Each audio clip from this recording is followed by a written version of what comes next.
தல 56 அந்த திரைப்படத்துக்கு வேதாளம் அப்படின்னு பெயர் வச்சிருக்காங்க. இந்த வேதாளம் அப்படிங்கிற பெயர் எப்படி வந்துச்சு, யார்கிட்ட இருந்து வந்துச்சு அப்படிங்கிறதுக்கு ஒரு சுவாரஸ்யமான கதையே இருக்கு. இந்த படத்துக்கு பல பெயர்கள் பரிசீலிக்கப்பட்டுச்சு. ஆனா கடைசியா ஃபேண்டம் அப்படிங்கிற டைட்டில் முடிவாச்சு. ஃபேண்டம் அப்படின்னு சொன்னாக்கா அதுக்கு வேதாளம் அப்படிங்கிற பொருள் இருக்கு. அதனால படத்துக்கு வேதாளம்னே பேர் வச்சிடலாமே அப்படின்னு முடிவு பண்ணிருக்காங்க. பட் இந்த வேதாளம் அப்படிங்கிற பெயரை ஏற்கனவே ராகவா லாரன்ஸ் பதிவு பண்ணி வச்சிருந்திருக்காரு. அவர்கிட்ட இந்த டைட்டிலை விட்டு தரும்படி கேட்ட உடனே அவரும் கொடுத்துட்டாராம். சோ சக்சஸ்ஃபுல்லா இந்த படத்துக்கு வேதாளம் அப்படிங்கிற பெயர் வச்சுட்டாங்க. அண்ட் அஜித்தோடைய இந்த படத்துக்கு அப்புறம் வேற எந்த படம் நடிக்க போறாரு அப்படிங்கிற டாக் கண்டிப்பா எழும் இல்லையா?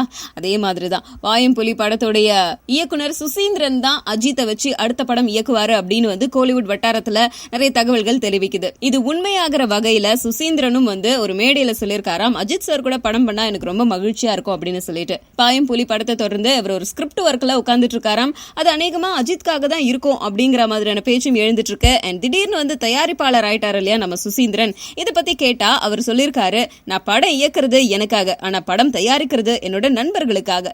சினிமால ஜெயிக்க நான் போராடிட்டு இருந்த போது என்னோட அறையில தங்கின நண்பர் ரமேஷ் சுப்பிரமணியத்துக்காக வில் அம்பு அப்படிங்கிற படத்தையும், சங்கர் தயாளுக்காக வீர தீர சூரன் அப்படிங்கிற படங்களை தயாரிக்கிறேன்.